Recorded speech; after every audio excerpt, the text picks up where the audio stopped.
अस्सलाम वालेकुम, मैं हूं मोहम्मद राशिद। आप देख रहे हैं राशिद मलिक यूट्यूब चैनल। आज हम जी पाकिस्तान के ऊपर बात करेंगे, क्रिकेट टीम के ऊपर बात करें जो कि बहुत ही ज़्यादा शर्मनाक तरीके से हम ये सीरीज़ जो है हार चुके हैं।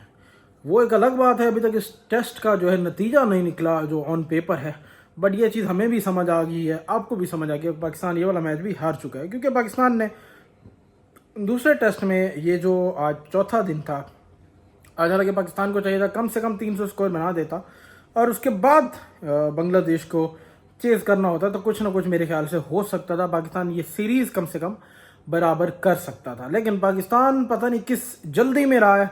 मुझे ये भी नहीं समझ, हमने कोई इतने बड़े शॉट्स भी नहीं खेले और उसके बाद भी पाकिस्तान टीम का एक दो बंदा आहिस्ता आहिस्ता 2-3 स्कोर 4 स्कोर करके जाता ही रहा है, आउट होता है। आप हमारे पास प्लेयर्स जो हैं बहुत बड़े प्लेयर्स हैं, नाम बहुत बड़े हैं, लेकिन काम उनके बिल्कुल छोटे हैं कि उन्हें समझ ही नहीं आ रहा हमने खेलना कैसे है। हमारी अपनी पिचेस हमसे ज़्यादा बांग्लादेश वाले रीड करते हैं कि इधर किस तरह के शॉट्स खेलने, किस तरह की बॉलिंग करनी है। हमारे किसी एक प्लेयर ने भी इस तरह से कोई भी इनिंग जो है नहीं खेली या खेली कि पाकिस्तान को किसी अच्छे टोटल की तरफ लेके जा सके। हाँ, ये तो भला हो मोहम्मद रिजवान का और सलमान अली आगा का के जो 157-58 स्कोर तक पहुंचा दिया। 10-15 स्कोर पहले रहते थे और पाकिस्तान 146 पे ऑल आउट हो गया। तो मेरा नहीं ख्याल पाकिस्तान की जो टेस्ट क्रिकेट है वो मजीद बची है, ठीक है, क्योंकि वाइट बॉल क्रिकेट तो वैसे ही तबाह हो गई थी, उसका तो इन्ना लिल्लाह था ही था। अब हमारा टेस्ट क्रिकेट का भी वही हाल हो चुका है जी, बिल्कुल तबाही पे है। और अब टेस्ट वर्ल्ड चैंपियनशिप का तो मेरे ख्याल से पाकिस्तान को, पाकिस्तानी फैंस को, क्रिकेट टीम को, पीसीबी को भी भूल जाना चाहिए कि हम इवन वहाँ पे किसी एक पॉइंट टेबल में जाकर स्टे भी करें। अभी हम 8वें नंबर पे थे, मजीद इससे नीचे क्या ही गिरेंगे वैसे। और पाकिस्तान बिल्कुल बिल्कुल वो जो है शर्मिंदगी का बाइस बनी है पाकिस्तानी क्रिकेट टीम। हमारे मुल्क के लिए, हमारे फैंस के लिए जो दिन रात क्रिकेट का इंतज़ार कर रहे होते हैं कि क्रिकेट होगी, एक ही खुशी है यार इस मुल्क में, वो है क्रिकेट, जिस पे लोग बहुत जोश से देखने जाते हैं मैचेस और इंतज़ार करते हैं कि कब पाकिस्तान क्रिकेट टीम का होम मैच होंगे और हम देखेंगे और पाकिस्तान जब जीतेगा तो हमें खुशी का बाइस बनेगा। तो बात दरअसल यूँ है कि पाकिस्तान क्रिकेट के बॉलर्स को अगर हम देख लें, फास्ट बॉलर को, तो हमारे पास कोई भी ऐसा बॉलर नहीं है जो नए बॉल से बॉल कर सके, उसके बाद पुराने बॉल से भी उसको समझ आ जाए कि मैंने इस तरह से बॉल करनी है। सबसे पहले मैं खुर्रम शहजाद की बात करूंगा। कल देख लें आप जी, उन्होंने नए बॉल से बॉल की और 6 विकेटें उन्होंने ली। आज जब बॉल पुराना हुआ तो उनसे बॉल ही नहीं हो रही, उनको ऐसा खेला जा रहा है जैसे T20 क्रिकेट खेली गई हो, उस तरह से उनको हेड्स लगे हैं, शॉट्स लगे हैं। मीर हमजा को देख लें, आज उनसे भी बिल्कुल बॉल नहीं हुआ। और हमारी कप्तानी का मुझे नहीं समझ आ रही, कप्तानी हमारी किस तरफ जा रही है। बाबर आजम है तो हम उसके पीछे पड़ जाते हैं, शान मसूद है तो हम इसके पीछे हैं, बट हमें नहीं समझ आ रही हमारी कप्तानी जा किस सिमत में रही है। तो मेरे ख्याल से हमारी कप्तानी का इसमें कोई कसूर नहीं है, मेन कसूर है पीसीबी का। पीसीबी को चाहिए कि हमने किस तरह के प्लेयर सेलेक्ट करके देने हैं। आपके पास कोई भी ऐसा स्पेशलिस्ट स्पिनर ही नहीं है या फिर ऑलराउंडर ही नहीं है स्पिनर जो कि आपको मैच जितवा सके। सईद अजमल था, उसके बाद आपने यासिर शाह को पैदा किया। चलो, यासिर शाह जो है बहुत अच्छा स्पिनर बॉलर था कि हमारे टेस्ट क्रिकेट के लिहाज से पाकिस्तान को काफ़ी सारे मैचेस जितवा चुके। उसके बाद हमारे पास कोई भी स्पेशलिस्ट जो है स्पिनर नहीं है। सलमान अली आगा को आपने खिलाया, पहले मैच के अंदर उसको बहुत सारे ओवर कराए, दूसरे मैच के अंदर हमने उससे ओवर ही नहीं कराए, 3-4 ओवर कराए और 2 विकेटें उसने लेके दी। उसके बाद हमें ये नहीं समझ आती कि हमने कब किससे ओवर कराने हैं। बाबर आजम हमेशा ओवर कराता रहा था जी साइम अयूब से T20 में, तो अब साइम अयूब से अभी शान मसूद को चाहिए था। अगर कल 6 उनका आउट हो गए तो अब साइम अयूब को दे दो, सलमान अली आगा को दे दो ताकि वो जल्दी आउट होंगे, तो उसके बाद ही पाकिस्तान का जो प्रेशर था वो बरकरार रहता और पाकिस्तान ये वाला मैच जो आसानी से जीत जाता और सीरीज जो है कम से कम बराबर हो जाती। अभी हमारे प्लेयर्स के मुंह के ऊपर वो कहते हैं ना, जो मुकाला था, बारिश ने धोने की कोशिश तो ज़रूर की है, थोड़ी बहुत बारिश आ गई है जिसकी वजह से मैच आज जो है बैड लाइट की वजह से और बारिश की वजह से ना रुक गया था। लेकिन कल का दिन भी मौजूद है, बेशक मेरे ख्याल से रावलपिंडी में कल भी बारिश है, लेकिन आप सीरीज़ हार चुके हैं, ये आपको बिल्कुल साफ साफ अंदाजे में पता होना चाहिए कि आप सीरीज़ आगे, अगर बारिश भी आ जाती है सीरीज़ ड्रॉ भी हो जाती है, लेकिन उसके बाद भी हम फैंस को, हमें पता है, आप लोगों के पाकिस्तान की ये हालात नहीं है इस सीरीज़ को जीतने के, ये मैच जीतने के। क्योंकि जिस तरह से बांग्लादेश के प्लेयर्स खेल रहे हैं, उनको ये भी पता है बैटिंग कैसे करनी है, उनको ये भी पता है बॉलिंग कैसे करनी है।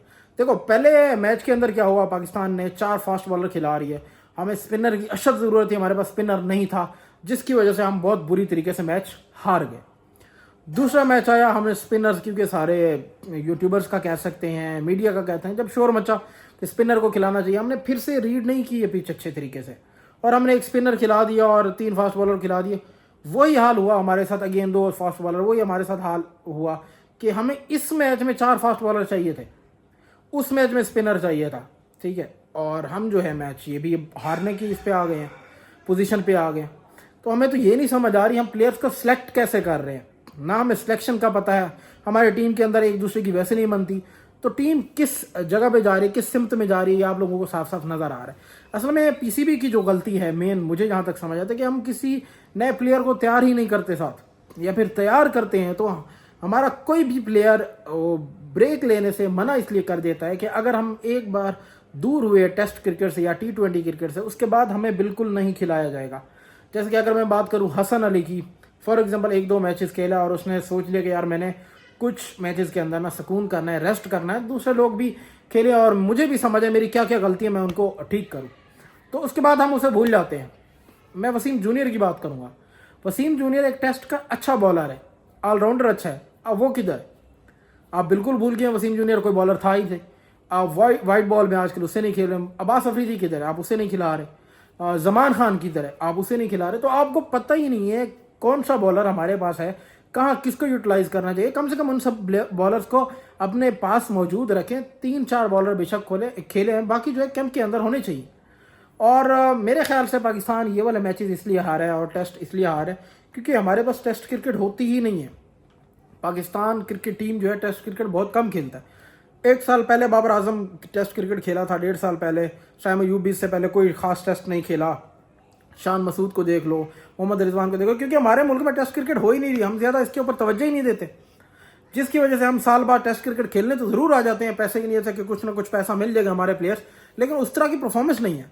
अब बाबर आजम लगातार वही मिस्टेक्स कर रहे हैं हमेशा से, कभी बाहर जाती हुई बॉल पे आउट हो जाते हैं, कभी लेग स्पिनर से आउट हो जाते हैं, कभी तो ये वाले उनको पता है कि मैं स्ट्रगल कर रहा हूँ, तो उन्हें 2-4 मैचेस बाहर बैठ के देखना चाहिए, सोचना चाहिए कि मैं इन चीज़ों को कैसे कवर अप कर सकता हूँ। लेकिन नहीं, बहुत बड़ा नाम है, हम उन्हें हर मैच में खिलाएंगे और हर मैच में वो आउट होते जाएंगे, खुद भी जलील होंगे, पाकिस्तान क्रिकेट को भी जलील करके रख देंगे।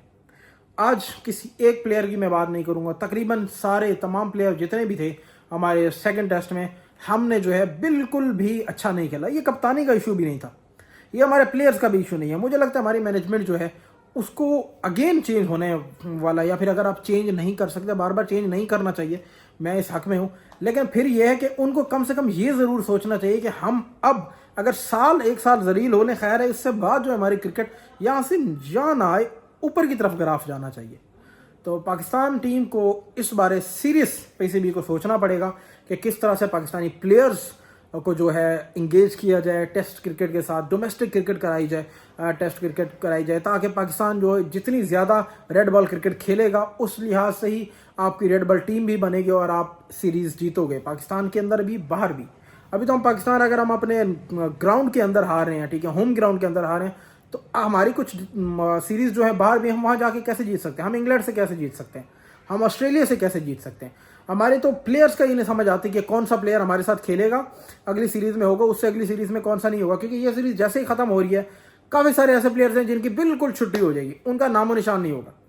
इब्रार अहमद जो है बहुत अच्छा प्लेयर है, मतलब अच्छा स्पिनर है, मुझे वो एज अ स्पिनर ठीक लगता है, क्योंकि इस कैलिबर का और पाकिस्तान के अंदर कोई भी स्पिनर मौजूद नहीं है फिलहाल। उसामा मीर के साथ आपकी लड़ाई होगी जी, आपकी कमेटी की, वो किस लिए हुई कि उसने टेक्स्ट कर दिया कि आपने मुझे किस बेसिस पे नहीं रखा था। उसके बाद उसामा मीर का नाम ही नहीं है कहीं, वहाब रियाज को वो बात बुरी लग गई थी। तो अगर इस तरह से हमारी रिलेशंस खिलाड़ियों के साथ ख़राब होंगे, हम फेवरेटिज़म के तौर पे अगर खिलाड़ी सिलेक्ट करेंगे, तो मेरा नहीं ख्याल जो पाकिस्तान क्रिकेट यहाँ से यहाँ आएगी, मज़ीद नीचे ही जाएगी, डाउन ही जाएगी। अभी तो इवन वो कहते हैं ना, क्रिकेट देखने का भी दिल नहीं कर रहा होता, ठीक है। हम लोग स्पोर्ट यहाँ पे रावलपिंडी में, मेरा दिल था कि हम आखिरी दिन जाके मैच ज़रूर देखेंगे कि या बांग्लादेश चेज़ कर रहा होगा, पाकिस्तान चेज़ कर रहा होगा, या डिफेंड कर रहा होगा, तो मज़ा आएगा। 5वें दिन की तो क्रिकेट ही नहीं बची, पिछला मैच भी 5वें दिन का क्रिकेट नहीं बचा, ये भी नहीं बचा। और ये बारिश का मसला नहीं है, मसला ही हमारी क्रिकेट का, कि जब हम पहले दिन ही सारे आउट हो जाएंगे, दूसरे दिन बांग्लादेश वाले सारे बना के चले जाएंगे, तो हर जगह आउट क्लास बांग्लादेश टीम थी। उनके फास्ट बॉलर, उनके जब स्पिनर उनके अपने होम ग्राउंड में खेलते हैं तो हमेशा स्पिनर्स को ज़्यादा प्रेफरेंसेस देते हैं, क्यों? क्योंकि उन्हें पता है हम स्पिनर से इर्द गिर्द कवर करके होम ग्राउंड में किसी को नहीं जीतने देंगे।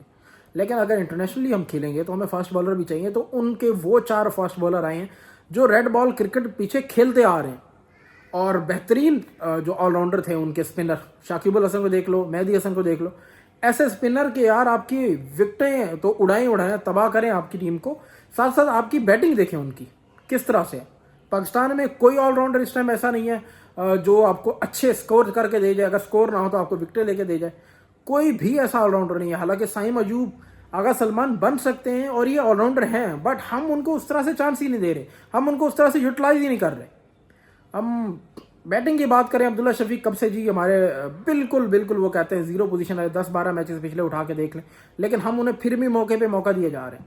मैं ये बिल्कुल नहीं कह रहा कि उसको निकाल देना चाहिए, उसको निकालें, उसको बेंच करें, उसको टीम के अंदर शामिल होना चाहिए, 15 रुकनी स्क्वाड के अंदर शामिल होना चाहिए, उसको बेंच करें ताकि उसे समाया कि अगर मेरी परफॉर्मेंस अच्छी होगी तो मैं खेलूंगा, नहीं तो यहाँ बैठो, उसे कुछ सीखने का मौका मिलेगा। अब जब साइड लाइन कर दे तो एकदम साइड लाइन कर देता पीसीबी। तो ये प्लेयर्स के साथ जाती है और प्लेयर्स की ना अच्छा खेलना, ज्यादा टेस्ट ना होना, ये फिर ज्यादा हो जाती है पाकिस्तान क्रिकेट के साथ। ठीक है, और प्लेयर्स की आपस में वैसे नहीं बन रही, तो पीसीबी को इस मामले में सीरियस सोचना चाहिए। वैसे पाकिस्तान क्रिकेट गाली या फिर आप लोग से गुजारिश है कमेंट सेक्शन में राय जरूर दीजिएगा।